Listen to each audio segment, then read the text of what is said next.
Je m'appelle Patricia Faguet. Allez, c'est parti. Depuis près de 30 ans, je consacre ma vie à rechercher des personnes disparues. Ça vous dit quelque chose, ce visage? Non? C'était bien lui. C'est vrai? Il y a combien de temps qu'ils auraient déménagé d'après vous? Vous le connaissez pas personnellement? Non. Il habite à 50 mètres d'ici. Non. Je l'ai trouvé. Merci. Je mets toute mon expertise en œuvre pour tenter de réunir des familles séparées.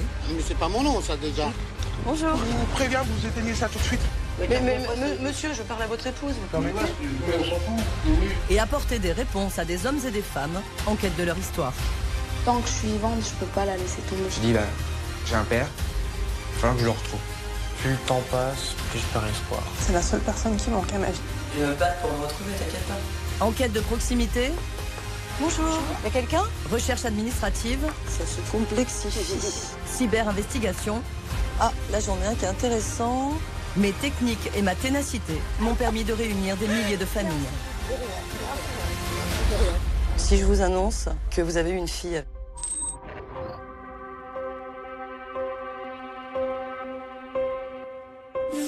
J'enquête aujourd'hui sur 2 disparitions. Tout d'abord, une fratrie séparée. Stéphanie, 44 ans, est née d'une relation adultérine entre sa mère, alors secrétaire, et son patron. Une situation délicate qui n'a pas empêché Georges, le père de Stéphanie, de présenter officiellement sa fille à toute sa famille. Pendant des années, la petite passe de bons moments avec ses 5 demi-frères et sœurs. Pourtant, lorsque son père décède subitement, l'ensemble de sa fratrie disparaît. Ils ont jamais cherché à me revoir. Jamais. Après 40 ans de recherche, Stéphanie souhaite renouer les liens avec sa famille paternelle. C'est ce qui reste de mon père. Et il me manque. Puis, un abandon forcé.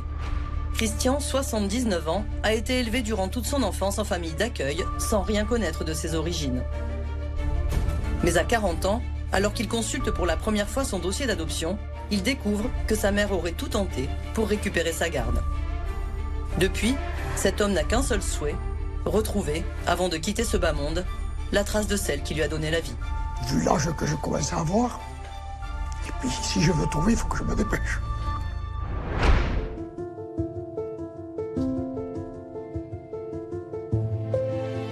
L'histoire de Stéphanie, c'est celle d'une femme issue d'une relation adultérine entre une secrétaire Coucou. Bonjour ma fille. Bonjour maman. et son patron, un homme marié et père de 5 enfants. T'as sorti les photos? Une double vie totalement assumée pour son père, qui intègre Stéphanie dès sa naissance à sa nombreuse fratrie. Regarde là comment tu... Bah c'est Eric qui est au-dessus. J'ai vu qu'il me faisait faire des galipettes sur les photos. Ah oui. 3 demi-sœurs et 2 demi-frères que Stéphanie adorait et dont elle a subitement été privée, à l'âge de 6 ans, au décès de leur père commun. Ils ont jamais voulu chercher à me revoir. Jamais. Je me suis retrouvée à Gachamp toute seule avec... Tu les as jamais revus après? Ils ont jamais donné signe de vie ou jamais donné de nouvelles ni rien? Non. À 44 ans aujourd'hui, cette chargée de clientèle n'a plus qu'une idée en tête, retrouver ses 5 demi-frères et sœurs avec qui elle a partagé les premières années de sa vie et qu'elle n'a pas revue depuis 38 ans. J'ai besoin de savoir cette partie de ma vie, ce qu'elle est devenue. Comme plus de 500 000 enfants en France, Stéphanie a grandi au sein d'une famille recomposée. C'est chamboulement total là. Retour sur l'histoire d'une petite dernière, chouchou d'une grande fratrie, devenue fille unique du jour au lendemain. Celle aussi de 5 frères et sœurs issus d'une première union de leur père, qui se sont volatilisés en pleine adolescence, au lendemain de ses funérailles. Je suis même pas capable de les reconnaître.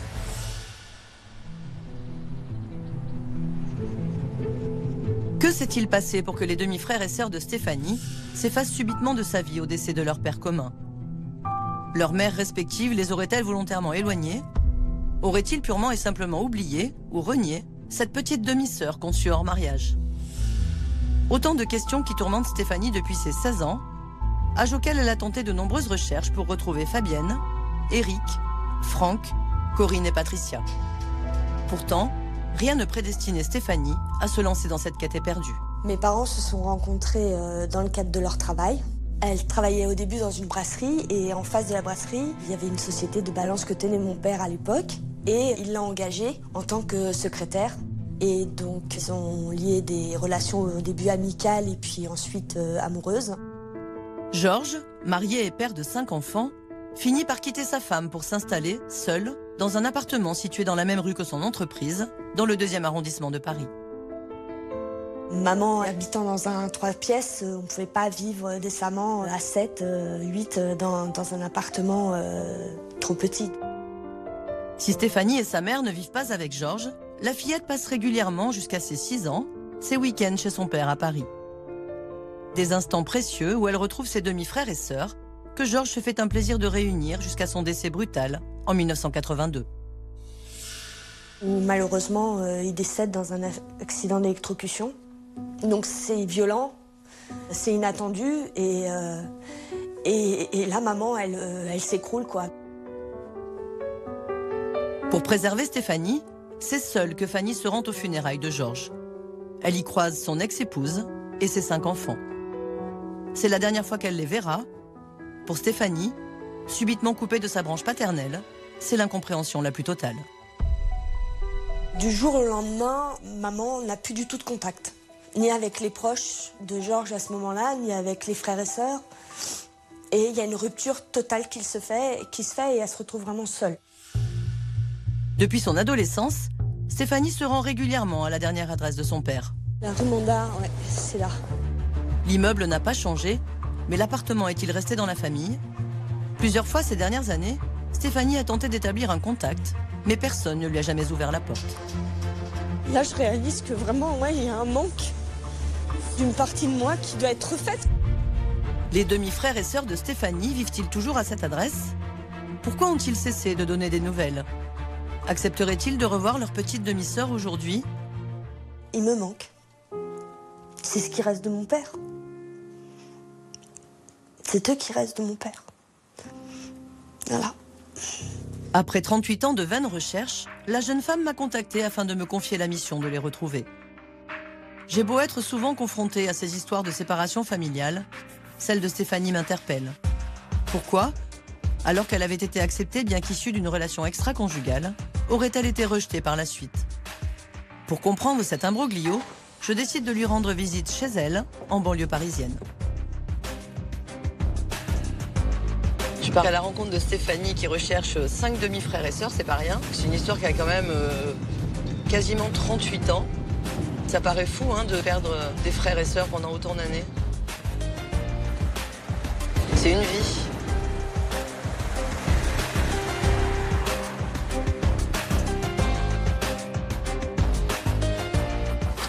Bonjour. Je suis contente de vous rencontrer. Moi aussi. Très contente. Comment ça va? Ça va, très bien, merci. J'avais hâte de vous rencontrer parce que j'ai quelques éléments. Je vais prendre des petites notes. Oui. Qu'est-ce que vous attendez de moi alors concrètement? De retrouver les frères et sœurs pour savoir ce qu'ils sont devenus. L'aîné est Patricia. Oui. Le deuxième, c'est Eric. Le troisième, c'est Franck. La quatrième, c'est Fabienne. Et la cinquième, c'est Corinne. D'accord. Voilà. Je pense qu'ils sont entre 50 et 60 ans maintenant, quoi. Du jour au lendemain, avec maman, on s'est retrouvés toutes seules. Et comment vous expliquez ça? On sait pas. Moi, je sais pas. Alors, est-ce que c'est pas le fait qu'elle était la maîtresse de Georges? Peut-être. Et les enfants de Georges, alors comment ils percevaient Georges, je l'arrivée pense de qu'ils votre maman? percevaient aussi l'avenue de maman assez mal. Ouais. Assez mal. Mais ça, vous n'en avez pas de souvenir? Non. C'est votre mère qui vous l'a dit? Oui. Et à quel moment vous avez commencé à faire des recherches? J'ai toujours voulu chercher Eric en premier. Ah oui? Oui. Pourquoi? Sur les photos, déjà, c'est celui qui est le plus présent avec moi. Et c'est celui qui s'est occupé le plus de moi quand j'étais petite et bébé. Alors, je voulais juste vous demander ce que vous avez comme élément complémentaire. J'ai mon livret de Fanny aussi que j'ai demandé à maman parce qu'il y avait le nom de Georges dessus avec tous les détails. Alors, Georges voilà. Eberhard est né à Paris 20e le 15 novembre 1934, balancier. Fils de René Eberhard, décédé, de Georgette, retraitée, domiciliée à Paris 19e. Donc, la maman de Georges habitait cette rue de Périgueux dans le 19e. Et les enfants, ils sont nés où à Paris? Je sais pas du tout. Je pense que oui. Avec tous ces éléments, je m'interroge. Comment est-il possible que Stéphanie n'ait pas réussi à retrouver ses aînés? Je suis morte de trouille. J'ai pas encore passé le cap de me dire vas-y, allez, lance-toi. Ouais, parce que qu'est-ce que vous risquez? J'ai peur du rejet. Ouais. J'ai peur. Je pense que c'est pour ça que j'ai besoin d'un coup de main. Écoutez, je vais faire franchement tout mon possible pour vous aider. Merci beaucoup. De rien. J'ai le sentiment que cette affaire de disparition ne sera pas complexe à résoudre, pour peu que je joue les médiatrices. Lorsque l'enjeu est important, comme pour Stéphanie, il a tendance à paralyser et le passage à l'acte devient inconcevable.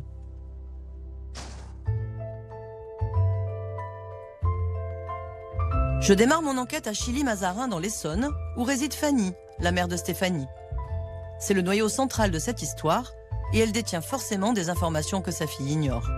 Avec la complicité qui les lie, je ne doute pas qu'elle mettra tout en œuvre pour m'aider dans mes recherches. Je compte beaucoup sur le témoignage de Fanny pour m'apporter des éléments complémentaires. Elle va pouvoir me parler de sa rencontre avec Georges, des enfants évidemment, des 5 enfants. J'ai notamment besoin de savoir où est-ce qu'ils sont nés, où est-ce d'après elle, ils auraient pu déménager après le décès de Georges. Enfin, j'imagine qu'elle a plein d'informations à m'apporter, donc c'est une rencontre qui est très importante pour démarrer mon enquête. Allô? Oui, bonjour Fanny, c'est Patricia. Merci. Bonjour Fanny. Bonjour madame. Comment allez-vous? Eh ben, on fait aller bien. Bah, je vous embrasse. On fait aller, mais tout doucement. Oui. Voilà. Je me mets à l'aise. Voilà. Vous n'allez pas avoir froid surtout, hein. Bah non, il fait bon chez vous.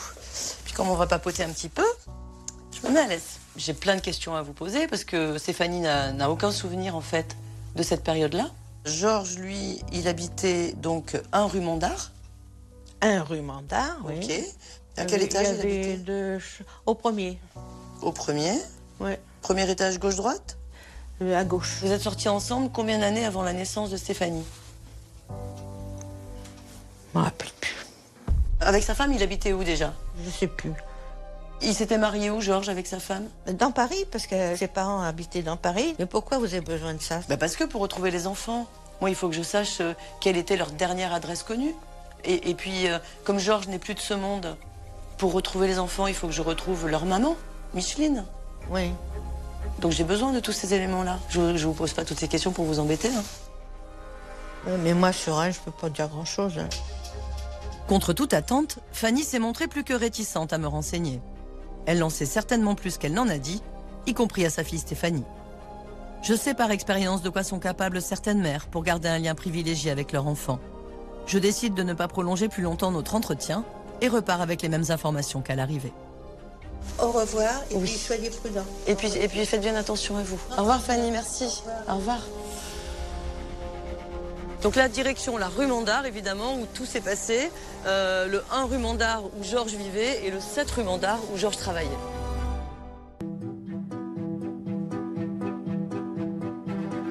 La rue Mandart se niche dans le 2e arrondissement de Paris. Un quartier aujourd'hui branché mais jadis populaire, au cœur des Halles, où jusqu'en 1969 se tenait le plus grand marché de France. Pour régler ou réparer leur balance, les commerçants faisaient appel au père de Stéphanie. Coup de chance, je trouve à me garer juste devant l'appartement de Georges. Alors, 7 rue Mandart, déjà le 1 c'est là. Mais je vais commencer par le 7. En pleine semaine, il est peu probable que les habitations privées soient occupées. En revanche, les commerces sont ouverts. C'est donc vers le numéro 7, où se trouvaient les shops de Georges, que je commence par focaliser mes recherches. Bon, ça ne devait pas être comme ça à l'époque. Hein. Tout nickel aujourd'hui. 7, c'est là. Ah, c'est une laverie maintenant. À Paris, la durée de vie moyenne d'un commerce est de 5 ans. 38 ans après les faits, celui de Georges a disparu, mais j'ai malgré tout espoir que certaines enseignes subsistent et que d'anciens commerçants se souviennent de lui. J'entame une enquête de voisinage. Il y a une retoucherie, je vais aller les voir. Bonjour messieurs. Au numéro 7, il y a très longtemps, oui c'est à côté, il y avait un balancier. Je vous parle de ça dans les années 70-80. Ouais, mais moi je sais pas. Vous n'étiez pas là? Ouais. Il n'y a pas des anciens dans la rue qui seraient encore là? Tiens, il y a... En face, il est ancien. Bon, ben là, comme me disait le monsieur, tout a changé, évidemment, il n'y a que des commerces récents. Mais parmi les anciens, il y a cette boutique-là et une autre boutique qui est fermée, mais qui devrait ouvrir un peu plus tard dans la journée. Donc, je vais tenter ma chance en face. Bonjour. Voilà. Désolée de vous déranger. À l'époque, au numéro 7, donc visiblement là où il y a la laverie, il y avait un balancier qui réglait les balances. Je vous parle de ça il y a 40 ans. Ça vous dit quelque chose? Pas du tout. Merci beaucoup, c'est très gentil. Au revoir, monsieur. Alors, au bout de la rue. Bon, là, il a l'air ancien, ce café, là. Bonjour. Désolée de vous déranger. Je suis à la recherche d'une famille qui habitait dans la rue Mandar dans les années 70-80 et dont le papa tenait une entreprise des balances, à l'époque des Halles, quoi, au 7 rue Mandar. Vous vous souvenez de cette époque-là? C'est pas ici? Je vais aller derrière, voir André. C'est le créateur du tambour. Ici, il est là. André? Il est là. Ah, ben je vais aller voir. Lui, c'est Lucas. Ah, c'est super. Merci beaucoup. Le Tambour est l'un des cafés les plus vieux de Paris. Sa création date de 1913. Obtenir le contact de son ancien gérant est une aubaine. Je place tous mes espoirs en lui. Oh là là, je vais attendre qu'il revienne. Bah, j'attends André. Pas du tout, mais c'est le monsieur du café qui m'a dit allez voir André, c'est la mémoire du quartier.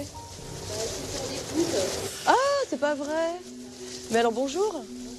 Je m'appelle Patricia, je suis journaliste pour une émission de télévision qui aide les familles séparées à se retrouver. Et donc on aide une jeune fille à retrouver ses 5 demi-frères et sœurs. Ils ont le papa en commun, ces enfants, et le papa tenait un balancier qui s'appelait Trèves Balance, rue Mandar, juste là. 7 rue Mandar. Ouais, à quelle époque? Années 70-80. Il est décédé en 82, le papa. J'ai des photos. C'est lui. Peut-être qu'André connaît. Mais ce qu'il y a, c'est que là, Haussmann... Là, c'est lui aussi. Vous pensez qu'il est toujours vivant? Non, lui est décédé, Ah, il est décédé. mais il avait d'accord. 5 enfants. D'accord. Et cette petite fille, elle est à la recherche de ses 5 demi-frères et sœurs. Ils ont le papa en commun, qui est ce monsieur, qu'on appelait Georges Labalance à l'époque. Ça vous dit rien? Non, moi sincèrement, il a peut-être été client. Nous, on a tenu le tambour une vingtaine d'années. Alors peut-être que ce monsieur André le connaît, mais moi, ça me dit rien du tout.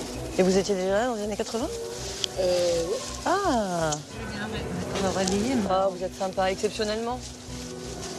Il est parti se reposer, il était cuit, alors depuis ce matin 6h. Je sais qu'il a rendez-vous à 18h, alors peut-être que Bah, je peux repasser? vous repassez. D'accord, Hein. c'est très gentil, hein. Ok, Merci bah, je vous beaucoup. À tout à l'heure. Merci madame. En attendant que la mémoire du quartier émerge de sa sieste, je questionne les commerçants de la rue.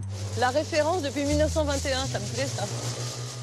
Mais personne ne se souvient de Georges, le père de Stéphanie, comme si l'on parlait d'un fantôme. Bonjour. Est-ce que vous vous souvenez dans les années 80 d'un monsieur qui tenait un magasin de balance pour peser? Pas du tout. Bonjour. Désolée de vous déranger. On est à la recherche d'une famille qui a longtemps vécu dans la rue Mandar et dont le papa tenait le numéro 7, une entreprise de balance, qui s'appelait Trèves Balance, dans les années 80. Vous n'étiez pas là? La nuit tombe et mon enquête piétine. Je recherche 5 personnes et pour l'heure, je n'en ai pas trouvé une seule. Il est encore trop tôt pour retourner chez André, la mémoire du quartier. Je me pose à une terrasse de café pour faire le point. Je vais quand même aller au 1 rue Mandar, faire une enquête de voisinage, parce qu'il y a peut-être des anciens qui sont restés dans l'immeuble. On sait que Georges avait une chambre au premier étage à gauche. Donc quitte à être dans le quartier, je vais continuer. Direction donc la dernière adresse connue de Georges. La porte est équipée d'un digicode, mais le responsable du bar attenant accepte de m'ouvrir. Merci, j'ai pas regardé. Merci beaucoup, merci de votre gentillesse. Bonne soirée. On va aller direct au premier étage, voir qui habite à l'appartement qu'occupait Georges. En montant les marches, je caresse l'espoir que la personne qui occupe désormais l'appartement de Georges puisse me renseigner. Appartient-il toujours à un membre de la famille? L'un des demi-frères ou sœurs de Stéphanie pourrait-il encore vivre ici? Il n'y a personne, je vais essayer là.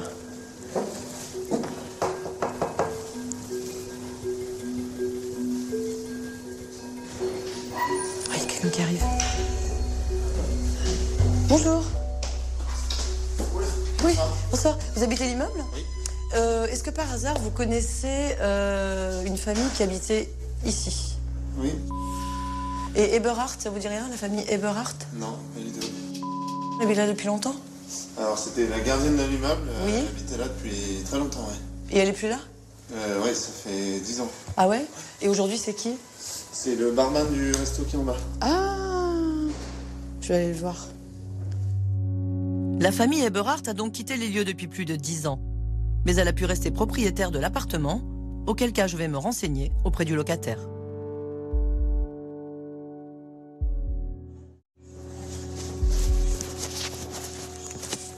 Bonsoir. C'est vous que je veux voir. Apparemment, c'est vous qui occupez maintenant l'appartement du premier étage. Et c'est en fait, moi, je suis à la recherche d'une famille qui vivait dans cet appartement dans les années 80. Mais non, forcément. Mais est-ce que par hasard, votre propriétaire, elle était déjà là dans les années 80? J'ai aucune idée non plus. Vous ne savez pas? Impossible pour moi d'en savoir davantage, mais il me reste la piste la plus sérieuse, celle d'André, l'ancien gérant du Tambour, le café le plus ancien du quartier. Quelques heures plus tôt, sa femme m'avait conseillé de repasser en fin de journée. Je mise beaucoup sur sa mémoire. Ah, il est là! Oh, c'est génial! Oh, il a une tête d'autrefois, j'adore. Bonsoir, monsieur. Vous êtes André. Ça ne nous intéresse pas. Est-ce que votre épouse vous a dit que je vous cherchais? Oui, mais ça nous intéresse. Non, mais vous allez peut-être pouvoir m'aider. C'est le Tambour qui m'envoie et c'est tout le quartier qui m'envoie. Vous êtes la mémoire du quartier. Oui, mais je veux pas. Mais est-ce que vous pouvez m'aider à retrouver une famille qui habitait rue Mandar? Peut-être, dites-moi. Georges Eberhard, qui tenait le balancier. La boutique de balance au 7 rue Mandar. Il est mort en 1982. Oui, ça veut dire. Georges Eberhard. Ça vous dit quelque chose, ce visage? Non. Il avait 5 enfants, mais 2 seulement vivaient avec lui. Lui, il travaillait, il tenait une entreprise de balance. Il réparait les balances et tout ça. Oui, oui. Voilà. C'était le quartier idéal, c'était ça. C'est ça, exactement. Mais non, pas du tout. Ça vous dit rien? Moi, j'étais dans le premier. Moi. Bon, et bien en tout cas, je vous remercie d'avoir la gentillesse de me recevoir. Okay. Merci, monsieur. Au revoir. Bon. Ah, je suis déçue. Je suis très déçue. Parce que la mémoire du quartier ne se souvient pas ni de Georges, ni de cette boutique de balance. Donc, il a connu les halles et tout, mais ça lui dit rien. Donc, je pense que du côté de la rue Mandar, je ne trouverai rien. C'est trop vieux. Ça fait presque 40 ans, faut dire. Bon, eh ben, faut que je réfléchisse à la suite des événements.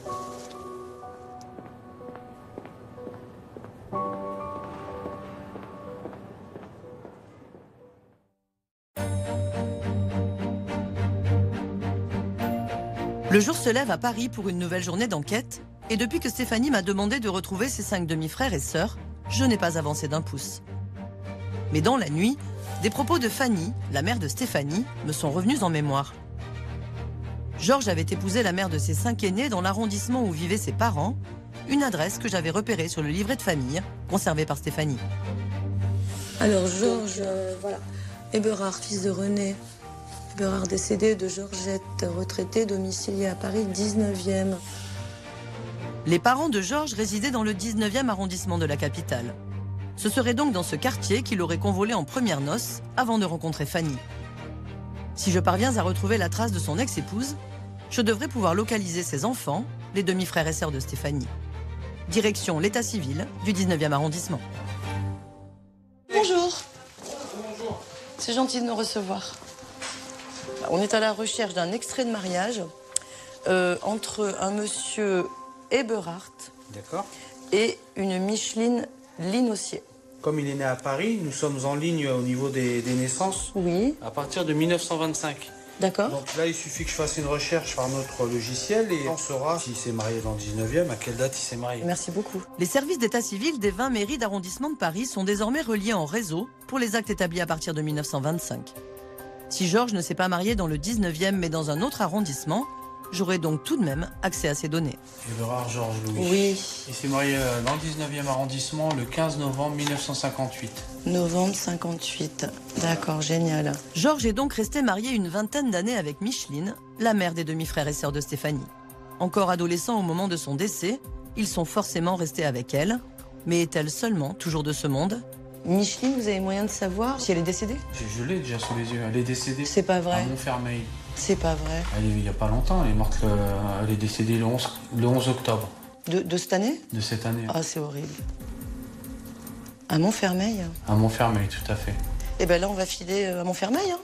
Ah ouais. Il n'y a plus que ça à faire. Dépêchez-vous, les 15h20. Oui, merci, monsieur. Allez, on file à Montfermeil.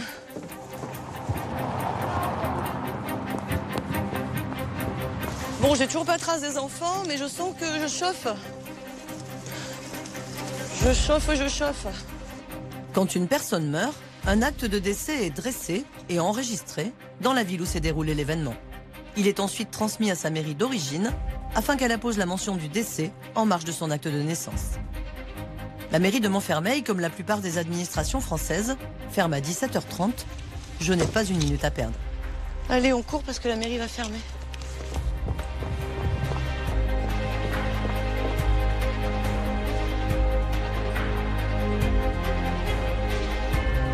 Bonjour madame, j'ai eu peur que vous soyez fermée.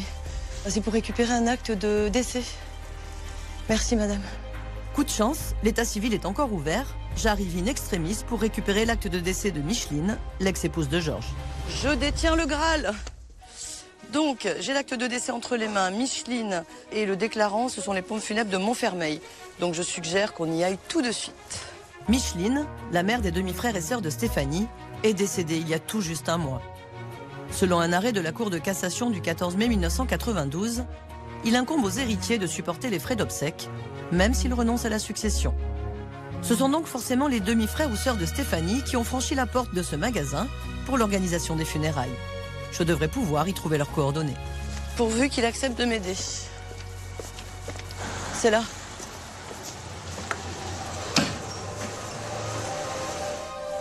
Bonjour madame, désolée de vous déranger. On vient juste d'apprendre qu'une personne qu'on recherchait était décédée et que c'était vous qui aviez géré les obsèques. C'est un décès qui est tout récent et nous sommes à la recherche des enfants. Je vous attends là? Oui, je vais regarder. C'est très gentil. Merci beaucoup.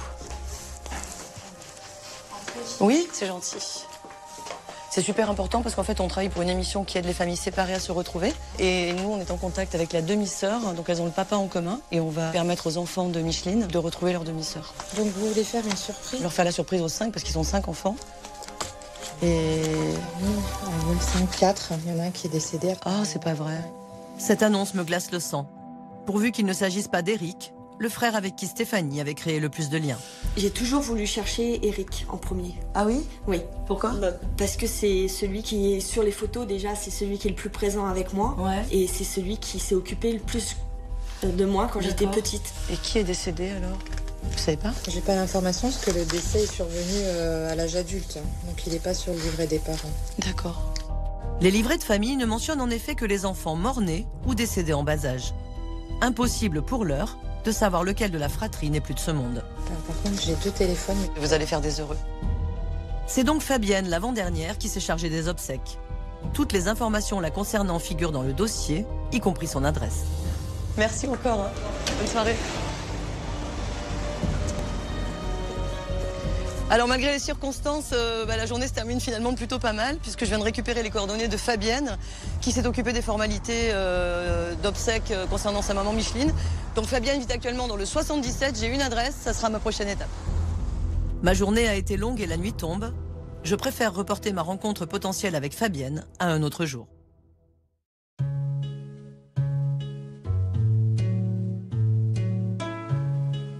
Il y a quelques semaines, Stéphanie m'avait demandé de retrouver ses 5 demi-frères et sœurs. J'ai parcouru de long en large la rue où vivait et travaillait son père et n'ai rien trouvé. Puis c'est finalement grâce à son lieu de mariage que j'ai pu retrouver la trace de son ex-épouse. Micheline venait de décéder et c'est l'une de ses filles, une demi-sœur de Stéphanie, qui s'était chargée des obsèques. Allez, on va chez Fabienne, c'est parti. J'espère qu'elle est chez elle. Le problème, c'est qu'on ne connaît pas son âge, donc je ne sais pas si elle est retraitée ou pas. J'ignore si Fabienne a conservé des souvenirs de sa petite demi-sœur Stéphanie et si elle aura envie de la revoir. Elle vit aujourd'hui en Seine-et-Marne. J'ai attendu le week-end pour m'assurer de la trouver chez elle.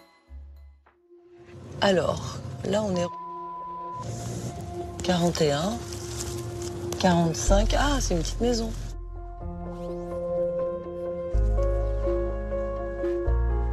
« 47, c'est là. Oui, Eberhardt. Pourvu qu'elle soit là. Bonjour. Bonjour. Vous êtes Fabienne? Oui. Ah, je suis très heureuse de vous rencontrer. Je m'appelle Patricia, on ne se connaît pas. Je suis journaliste pour une émission de télévision qui aide les familles séparées à se retrouver. Je ne suis pas séparée. Non. Mais si vous réfléchissez bien, il y a très longtemps, quand vous étiez plus jeune, vous avez grandi avec une petite demi-sœur. Oui. Qui vous recherche désespérément depuis des années. Combien de nouvelles? Parce que bon, moi je connais un petit bout de l'histoire, mais peut-être que vous, Vous allez m'en apprendre davantage? Papa?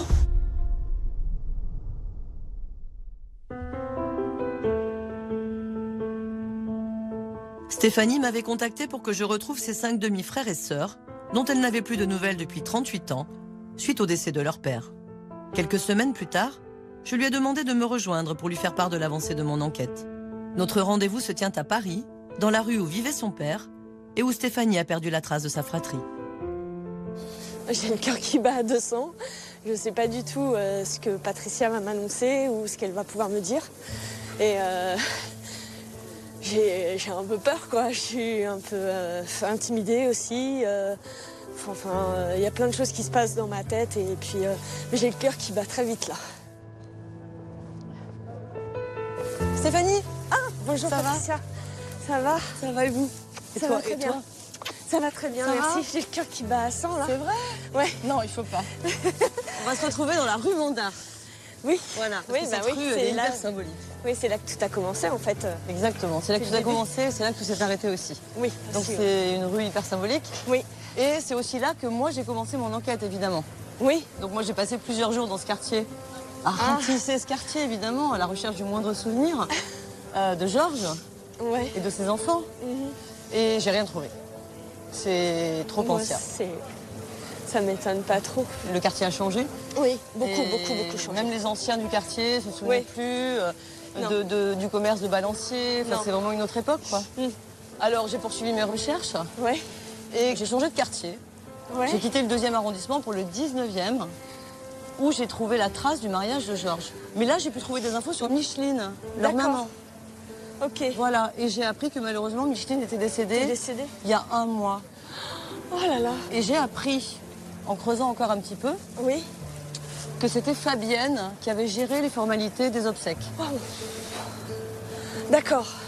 Donc elle est toujours là aussi. Donc Fabienne est toujours dans les parages. D'accord. C'est la première que j'ai pu identifier.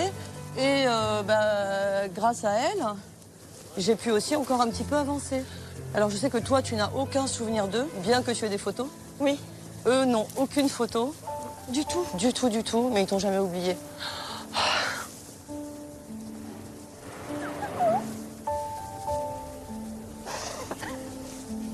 Et ils t'ont recherché aussi. Donc là, tout va bien. Tout va bien, tout va bien. Voilà. N'aie plus de crainte. T'as compté autant pour eux qu'eux ont compté pour toi. Je m'attendais pas à ça. Ouais, tu t'en dis pas ça. C'est beaucoup d'émotions. Ils ont vraiment pensé à moi. Ouais, ils t'ont jamais oublié, ils ont pensé à toi, ils t'ont cherché, ils t'ont jamais trouvé. C'est vrai? Oui. Mais j'ai changé de nom aussi plusieurs fois, alors les pauvres... C'est ce que je leur ai dit. Ça, c'est pour eux. Et ils seraient d'accord pour me revoir? Mais non seulement ils sont d'accord, mais ils t'attendent au bout de la rue. Alors, il faut que je te dise. Malheureusement, il y en a un qui est décédé, c'est Franck. Il y en a un qui est en Alsace, c'est Eric. Ah, d'accord. Il y en a une qui est du côté d'Orléans. Mais quand ils ont su que tu les recherchais, en 48 heures, ils se sont organisés. Ah, c'est vrai, je comprends. Moi, j'en reviens pas. Bah si. Oh, merci. De rien.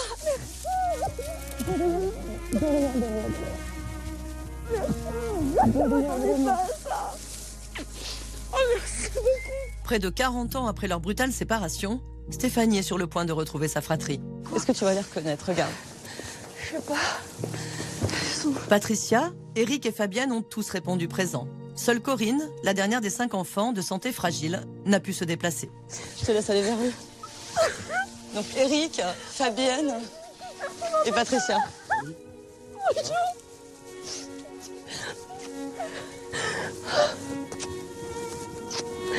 Je suis contente de vous voir. Bah, nous aussi. Nous aussi. Alors tu nous cherches? Oui. Depuis longtemps? Oui. Oui. Voilà. Bah, nous aussi on t'a cherché, puis bon, j'ai changé beaucoup de fois de nom. Oui, puis nous on a cherché sous Bérard, hein, donc. J'avais pas son nom en fait quand maman m'a donné son nom de famille à elle. Oh mon Dieu. Remets-toi, la fille. Ça va venir. Ça te fait plaisir, moi. T'en as 3 sur 4. Oui, t'en as 3 sur 5. Oui, 3 sur 5. Oui, parce que moi, je voulais te voir hein, quand papa est décédé. Hein. Ouais. Mais ta mère, elle a dit non, tu verras Stéphanie quand je serai là. Je vous interromps temporairement. pour dire bonjour quand même. Je commençais par Fabienne, hein, pardon. Celle par qui tout est arrivé. Ça va? Patricia alors? Oui. Enchantée. Merci. Hein. Merci d'avoir fait le voyage, c'est hyper sympa. Bah oui, parce que... Bonjour. Et Eric? C'est moi. Ouais. Alors, ça va? Ouais.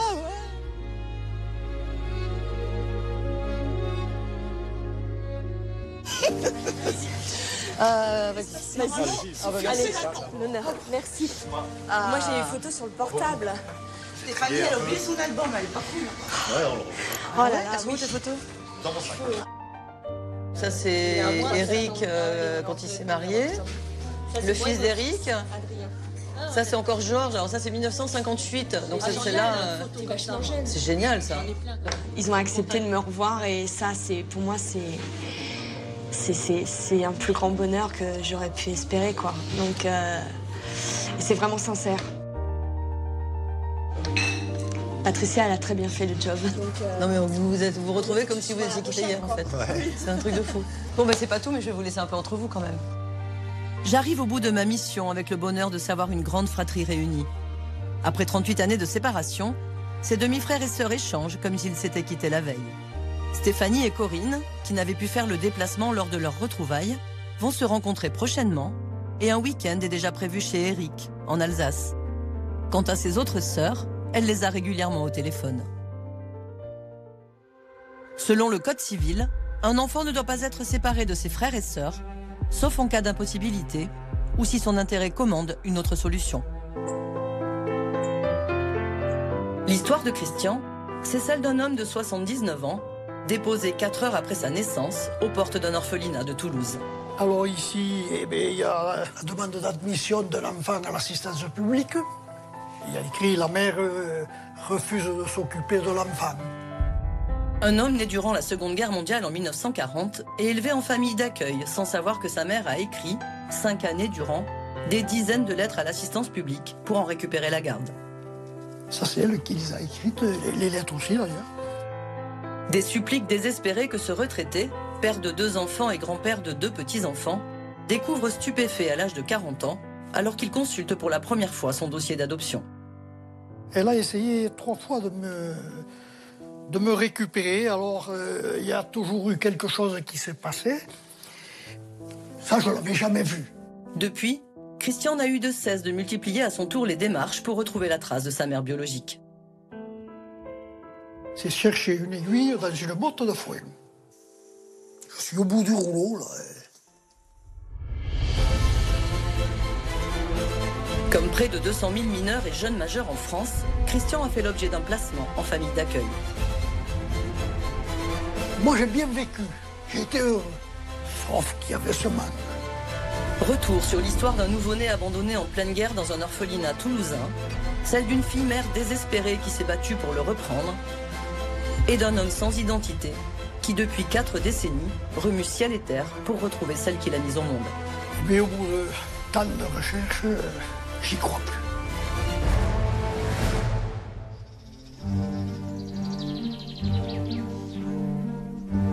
Pour quelle raison la mère de Christian l'a-t-elle abandonné, sans même le reconnaître, avant de se rétracter?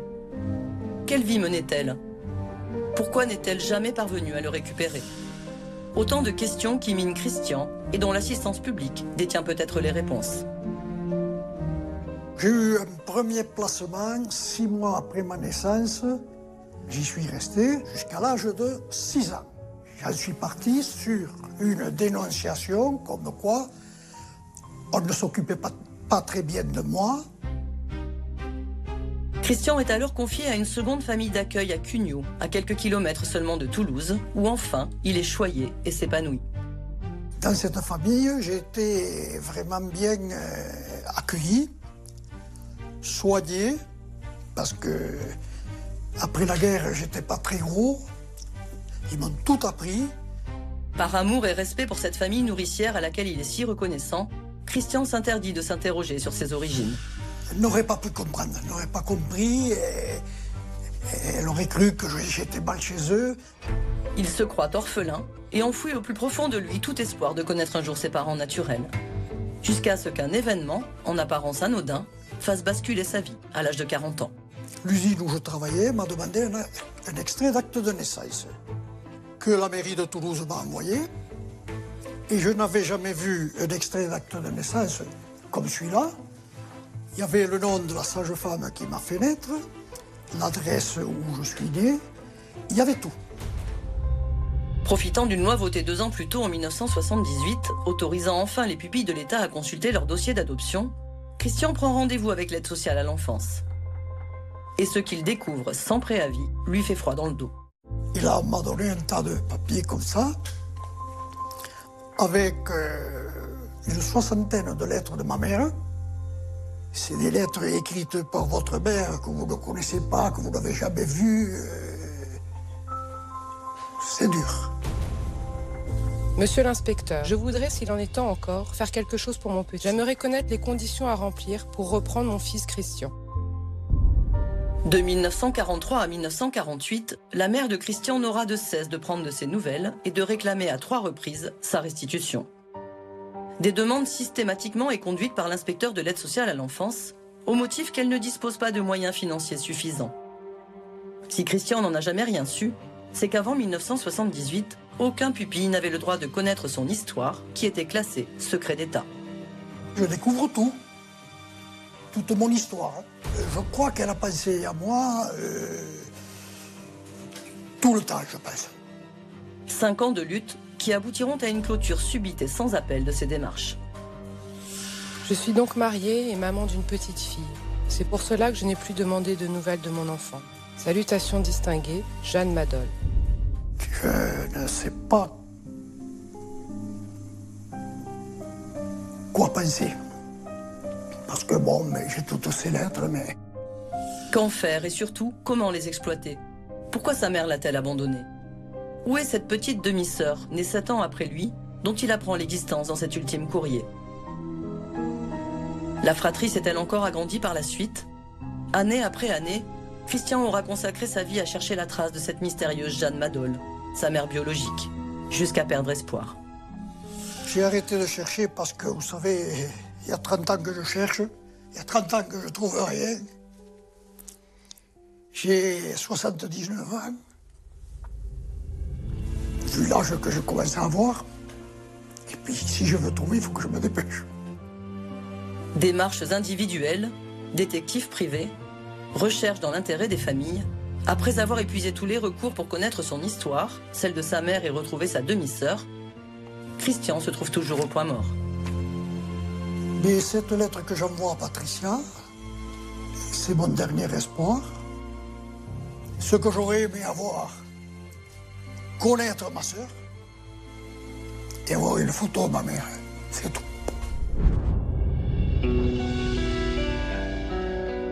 Connaître son histoire, rechercher ses origines, mettre un visage sur un nom, savoir d'où l'on vient pour savoir où l'on va, ces demandes légitimes, parfois vitales, sont mon lot quotidien depuis 28 ans. Oh, voilà un vrai dossier. Christian Noël, 28 décembre 40, bulletin de naissance. Pourtant, l'histoire de Christian n'a rien d'une histoire de plus. Son grand âge me bouleverse, tout comme sa façon de parler et de manquer de sa mère, alors qu'il est lui-même déjà grand-père. Je suis littéralement touchée au cœur par ces 2 êtres, séparés malgré eux, et qui auront mené un même combat pour se retrouver. Je dois coûte que coûte l'aider à réaliser son rêve. Je m'empresse de le contacter. Allô? Oui, allô? Bonjour, pardonnez-moi de vous déranger, c'est Patricia Faguet. Oui, allô, bonjour. Oui, bonjour Christian, comment ça va?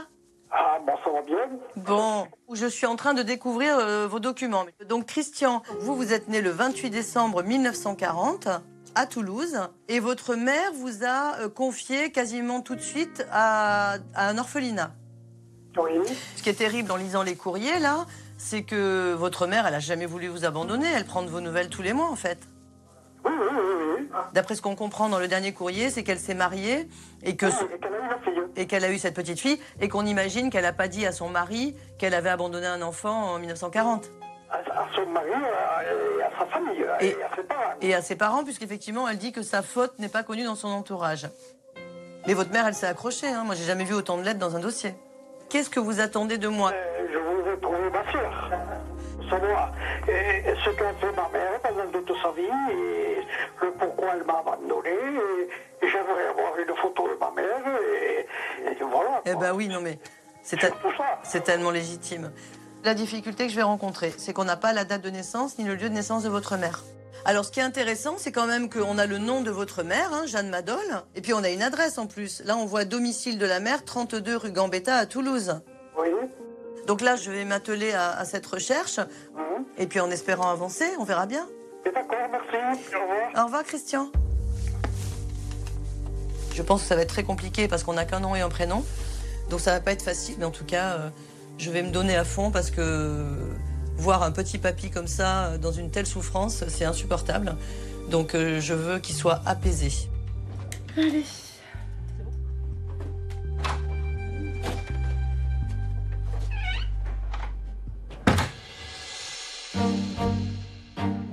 Mon enquête démarre à 700 km de là, à Toulouse, dans le sud-ouest de la France. C'est dans la célèbre Ville Rose que Christian a vu le jour il y a 79 ans. Allez, c'est parti.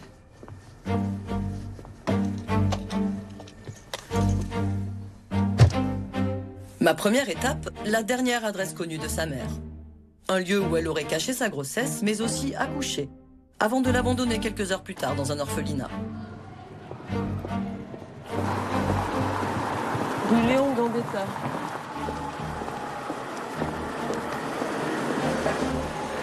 Ah, le 32, c'est là. C'est là, on y est, ça y est. Donc la maman habitait là, et les lieux n'ont pas changé visiblement. L'immeuble est d'époque. Bon, je vais tenter d'aller voir s'il y a des voisins. Oui, bonjour, pardonnez-moi de vous déranger. Je cherche une personne qui a vécu dans cet immeuble en 1940. Jeanne Madol aurait très bien pu sympathiser avec son voisinage, et même si les faits sont anciens, je caresse l'espoir qu'il reste des témoins vivants du passé. Qui ça? Qui ça? Votre voisine, elle s'appelait comment? La Grenade. Vous voulez bien m'ouvrir? Merci. Madame La Grenade, elle était déjà là en 1940, elle est décédée il y a 1 an. Bon, déjà c'est émouvant de voir l'immeuble, parce que je pense qu'il était déjà comme ça pendant la guerre. Mais rien que le carrelage. On imagine que Jeanne a vécu là. C'est fou quand même.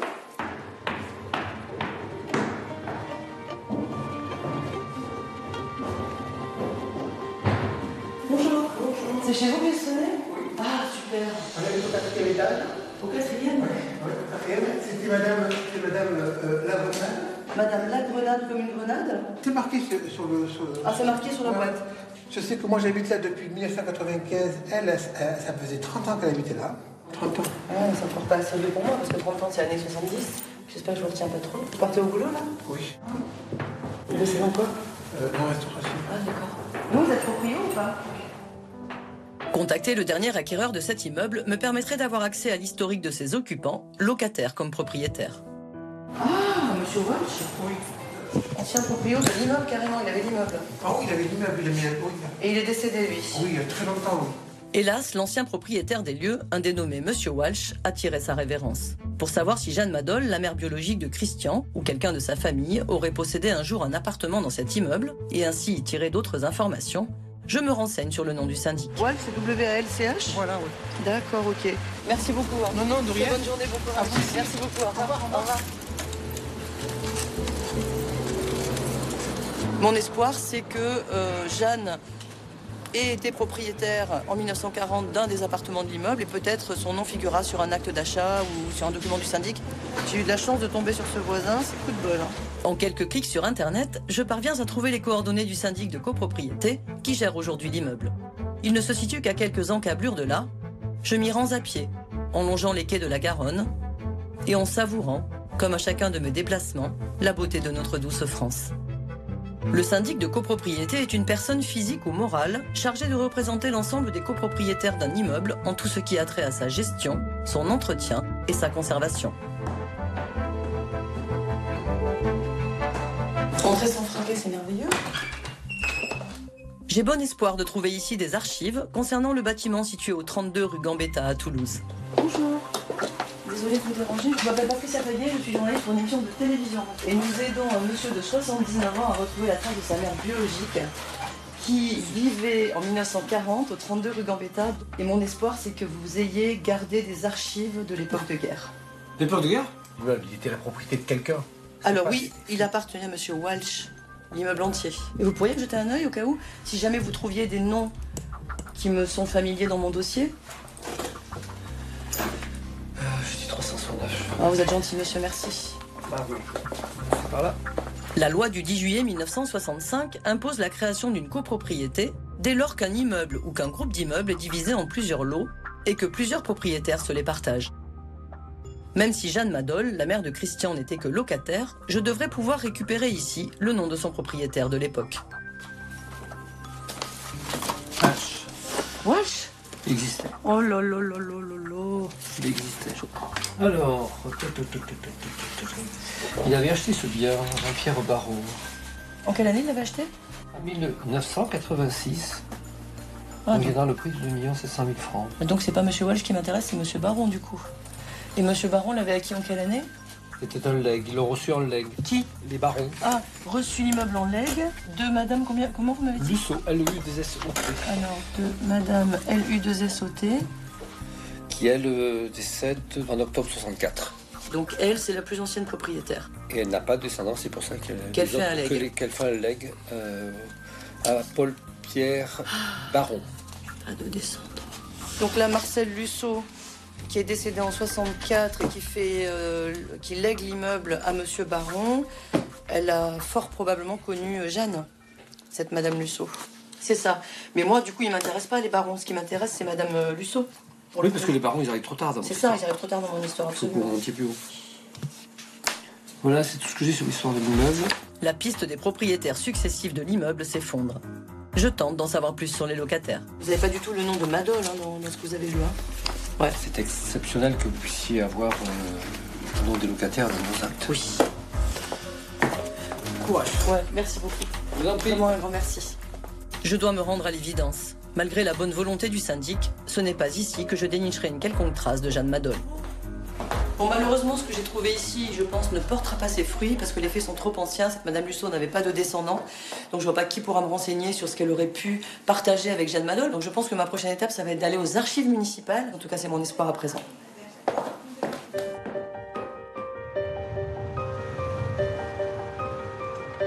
Oh, le beau bâtiment. Parking privé.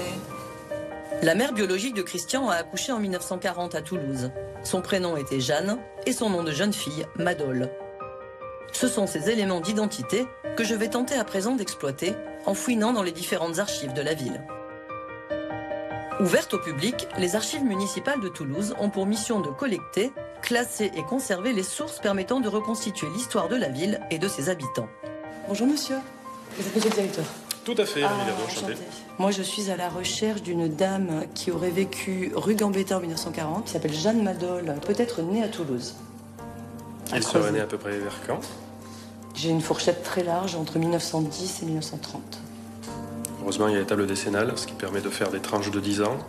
Magnifique. Ça nous évite de consulter les registres année après année. Ah, c'est extraordinaire. Alors, je vous suis? Allons-y. Merci beaucoup. Les tables décennales, consultables par tous, se présentent sous la forme de registres créés par l'administration révolutionnaire en 1793. Elles résument le contenu des naissances, mariages, divorces, décès et reconnaissance d'enfants par tranche de 10 années. Une aide précieuse pour retrouver la trace de Jeanne Madol dans le cas où elle serait née à Toulouse. L'état civil, quand vous n'avez pas de données précises, comme c'est votre cas, et que vous avez une tranche d'année correspondant à la naissance de quelqu'un, vous commencez par les tables décennales, qui sont le référentiel général, et après, on approfondira. Seul bémol, j'ignore la date de naissance de Jeanne Madol. D'après les indices relevés dans les courriers qu'elle écrivait à l'inspecteur de l'assistance publique, elle aurait non seulement accouché de Christian en 1940, mais aussi d'une petite fille en 1947 ou 1948. J'ai donc pu en déduire qu'elle aurait eu son fils au plus tôt à 10 ans, âge des premières règles, et au plus tard à 30. Alors d'après mes calculs, elle serait née entre 1910 et 1930. Entre 10 et 30. Heureusement ici, les tables décennales sont numérisées, ce qui va me permettre de gagner en temps et en efficacité. Par lettre alphabétique jusqu'à Madol. Q. Elle s'appelle Madol, donc elle figure bien dans ce registre. Ok, très bien. 273-309. Voilà. Elle, on s'approche. Ah, Madol. Madol, hop, et voilà. Il y en a plusieurs des Madol. Hein. Oui. C'est vraiment un nom du Sud. C'est vrai. Angèle, Antonin, Fernand, un deuxième Fernand, Germaine, Jean. Mais Jeanne, Madol Jeanne, là. Ben voilà, vous l'avez. Ah, mais c'est incroyable. S'agirait-il de la mère de Christian? Pour m'en assurer, je dois recouper toutes les données en ma possession. Grâce à la date de naissance de cette Jeanne Madol que je viens d'identifier, je vais pouvoir accéder à son état civil complet. Elle était née le 9 septembre 1913. Hop. Jeanne Germaine Madol. Ah, et elle est décédée, je vois. Oui, vous avez la mention de décès qui a été ajoutée. Et mariée. Alors attendez, oui, ça m'intéresse. Vous avez toute sa vie. Hein. Vous savez exactement tous des moments essentiels de sa vie, administrativement parlant. Ouais. Je me souviens que dans sa dernière lettre, datée de 1948, la mère de Christian faisait allusion à sa situation maritale. Je suis donc mariée et maman d'une petite fille. C'est pour cela que je n'ai plus demandé de nouvelles de mon enfant. Salutations distinguées, Jeanne Madol. Alors là, il y a un petit problème. Jeanne s'est mariée en 47 ou en 48. Je pense que c'est pas la bonne. Cette Jeanne Madol, née le 9 septembre 1913 à Toulouse, s'est mariée en 1943, 5 ans avant la mère de Christian. Il s'agit donc, hélas, d'un homonyme. Donc ça, c'est jusqu'en 1912. Il y a peut-être d'autres Jeannes à partir de 1913. Oui, je vais toutes les relever si vous permettez. On y retourne. Voilà, 1913-1922. Table décennale naissance, volume 1, lettre jusqu'à K. Non, volume 2, lettre L à Z. Oui, je parcours des dizaines de pages sans succès et j'arrive bientôt au bout de mes sources. Et là, ça va jusqu'en 22. Jusqu'en 22. Alors, est-ce qu'on peut encore un... Vous voulez voir à partir de 23? S'il vous plaît. Dans le doute. Je préfère tout vérifier. Hop, alors, 13-22, on va arriver à... Ah, c'est la fin. Et non, on n'a plus. Oh, je suis désespérée, là. Alors, vous dites qu'elle est rue Gambetta? Oui, 32 rue Gambetta. Alors, dans les tables de recensement de population, oui. On a la rue Gambetta, on va regarder. En 1936, ça peut être une solution. Qui y avait. C'est la seule façon de se sortir de ce nœud. Donc, nous allons consulter. Je vous suis? Oui. Régulièrement, les habitants d'une ville font l'objet d'un recensement qui répertorie rue par rue leurs identités complètes et leurs professions. Des données précieuses conservées au sous-sol du bâtiment. Wow, inexploité depuis les années 60, ce lieu chargé d'histoire a récemment été affecté au stockage d'archives. Elle est dans le registre 1E670. Institué en 1801, le recensement de la population s'est déroulé tous les 5 ans jusqu'en 1936. Puis de 1946 à 1999, les intervalles ont varié de 6 à 9 ans pour être totalement repensés en 2002. Aujourd'hui, de simples enquêtes annuelles ont remplacé le comptage traditionnel. Et voici la table de recensement, la liste des recensements de 1936. D'accord. Donc la rue Gambetta, page 165 et page 244. Vous avez vu, elles ont beaucoup souffert. Elles ont été collectées tardivement, elles ont dû être laissées dans un grenier par le service à l'époque et les archives les ont récupérées quand elles ont pu, quand elles ont su. Que de mystère. Rue Gambetta. Alors. Numéro 3, numéro 5. Donc Jeanne, elle était au 32. 32. Voilà, nous avons tous les habitants. Waouh. Famille Sylvestre, famille Masson. Ré, Cazot, Sylvestre. Cazot.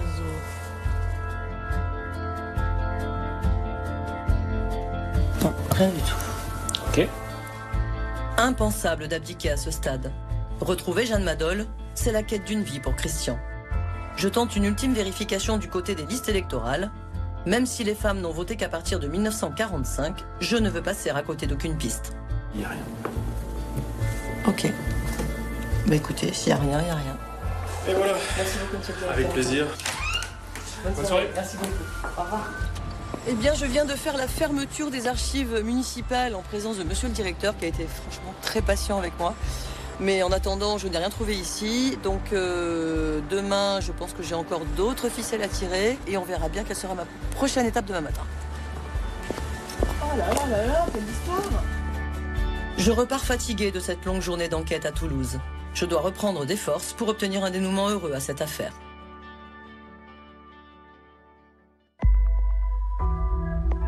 Très tôt le lendemain matin, je marque une pause dans le lobby de mon hôtel pour relire une à une les nombreuses lettres écrites par Jeanne, la mère de Christian. Je caresse l'espoir d'y percevoir, entre deux lignes, une information qui m'aurait échappé et qui pourrait m'aider dans ma recherche. Et le premier courrier date du 3 juin 1944.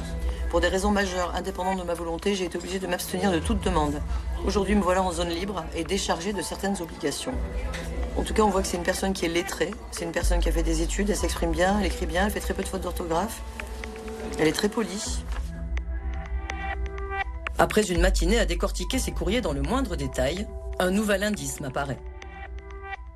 Et on sait qu'entre mai 47 et décembre 48, elle se marie et elle donne naissance à une fille du côté de Maubourguet. Voilà les infos dont on dispose. Maubourguet, une bourgade paisible des Hautes-Pyrénées de 2500 habitants, située à une vingtaine de kilomètres de Tarbes. Après Toulouse, c'est la seule autre indication géographique dont je dispose. Je décide d'y poursuivre mon enquête.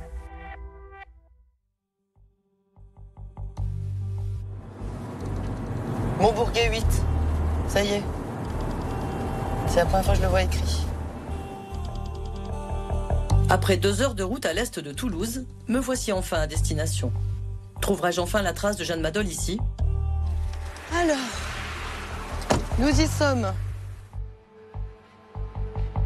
Comme la mère de Christian fait référence à ce village dans plusieurs de ses courriers, la priorité consiste à vérifier si une dénommée Jeanne Madol est enregistrée au sein de l'état civil de sa mairie.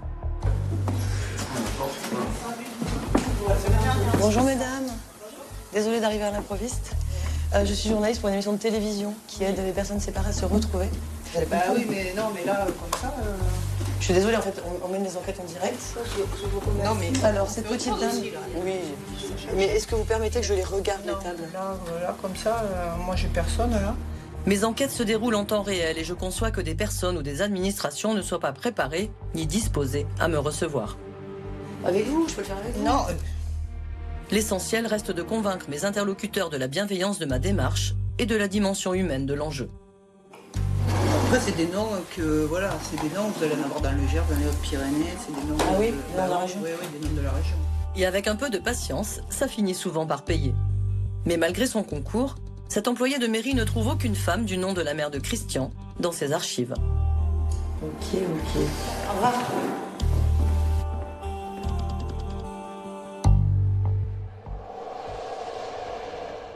Je sors de la mairie, je n'ai trouvé aucune trace de Jeanne Madol. Elle ne s'est pas mariée ici, elle n'a jamais vécu ici, on a regardé les recensements de population, elle n'est pas décédée ici. Jeanne, la mère biologique de Christian, n'aurait donc jamais vécu à Maubourguet. Mais alors, pourquoi cite-t-elle cette commune à plusieurs reprises dans ses courriers? Y venait-elle de temps en temps parce qu'elle vivait aux alentours?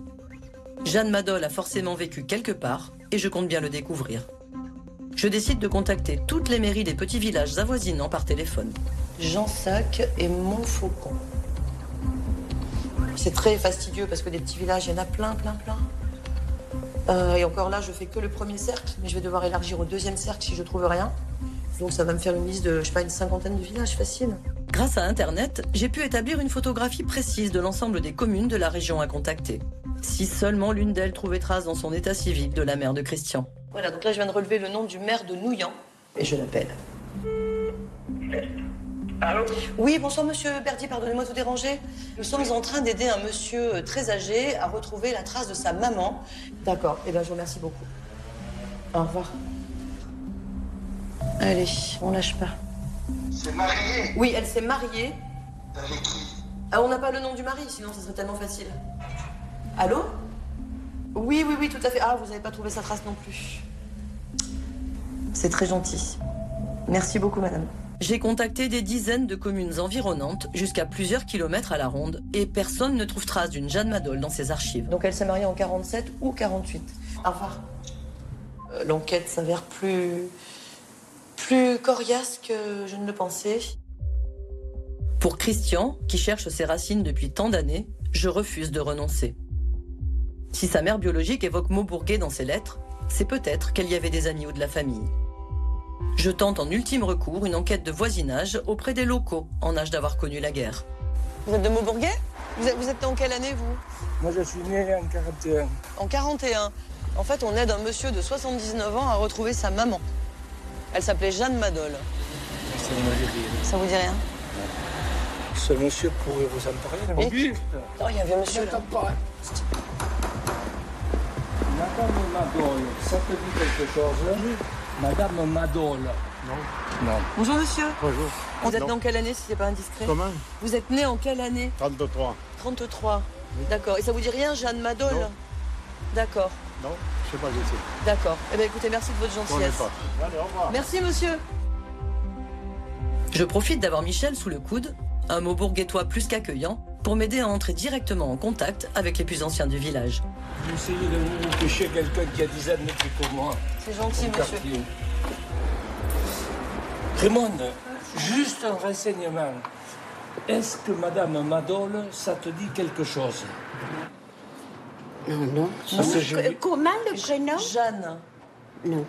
Attends, qui c'est qui habitait par là? Tu sais, chez Paulette Dantin, tu lui dis que c'est moi qui l'envoie pour qu'elle ait confiance. Merci, madame. Parce qu'elle a 2 ans de plus que moi et puis... Allez-y, là. D'accord. Et pour elle vous renseignera. Merci beaucoup, madame. À bientôt. Bonne chance à tous les deux. Au revoir. Au revoir. Mon binôme est un véritable laissez-passer. Il connaît tout le monde et me présente tour à tour les habitants de la génération de Jeanne Madol et susceptible de l'avoir connue dans les années 40. Salut Paulette. Michel Touzanne de Maubourguet. Tu me reconnais pas? Bon, ça prouve que j'ai changé. Si elle peine déjà à reconnaître mon guide, je doute que cette dame se souvienne d'une femme qu'elle aurait côtoyée il y a 80 ans. Mais sait-on jamais? Dis-moi, je viens te demander un renseignement. Comme tu es une figure, est-ce que Jeanne Madol, ça te dit quelque chose? C'est une gens riche. Ah.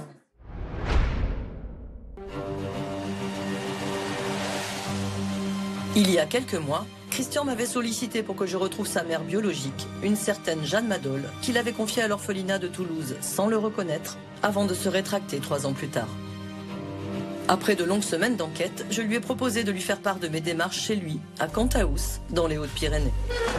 Eh bien voilà, nous voilà arrivés. Ça y est, nous voilà arrivés. Donc Christian, aujourd'hui, on va faire un petit point sur mes recherches. Donc moi, j'ai commencé mes recherches à la rue Gambetta, à Toulouse. J'ai retrouvé le syndic, figurez-vous, de l'immeuble et tout l'historique des propriétaires de l'immeuble. Je n'ai pas trouvé trace de votre mère. Donc j'ai aussi fait des recherches aux archives municipales pour, dans l'espoir de trouver soit une Jeanne Madol qui serait née à Toulouse, soit qui se serait mariée à Toulouse, soit qui serait décédée à Toulouse. Je n'en ai trouvé qu'une, qui est née en 1913. Et cette Jeanne Madol, elle ne s'est pas mariée en 47 ou 48. Et non, elle s'est mariée en 43.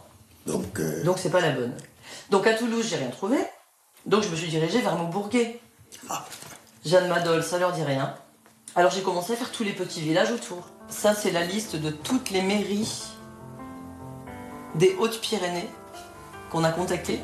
337 mairies qui nous ont dit c'est pas chez moi, je n'ai pas de trace de Jeanne Madol. Ils doivent en avoir marre. Oui, donc voilà. Bon, la pêche n'est pas très miraculeuse. Hein. On est mal barré. On va pas lâcher l'affaire. On va lancer un appel à témoins. On avance et petit à petit, on resserre l'étau. Je recherche toujours ma mère biologique, Jeanne Madol, qui s'est mariée en 47-48, a eu une fille que je recherche aussi. Et si vous connaissez ces personnes-là, veuillez vous adresser à l'émission. Merci. Si vous connaissez une dénommée Jeanne Madol, née entre 1910 et 1930, et mariée aux alentours de Maubourguet, dans les Hautes-Pyrénées, en 1947 ou 1948, écrivez-nous à contact@personnesdisparues.com. Mon petit Christian, vous gardez le moral? C'est le cœur très lourd que je quitte Christian. Je tenais tant à réaliser le rêve de sa vie. Retrouver sa mère, qu'il a tant cherché elle aussi, et panser ses blessures d'orphelin. Preuve, s'il en fallait, que l'abandon reste une blessure incurable, même à 80 ans. Cet échec restera gravé dans un coin de ma tête, autant que ma volonté et mon espoir de le vaincre un jour. Et qui sait, peut-être qu'aujourd'hui, grâce à cette émission, ce jour n'est plus très loin. En France, pendant la Seconde Guerre mondiale, plus de 150 000 enfants étaient abandonnés chaque année.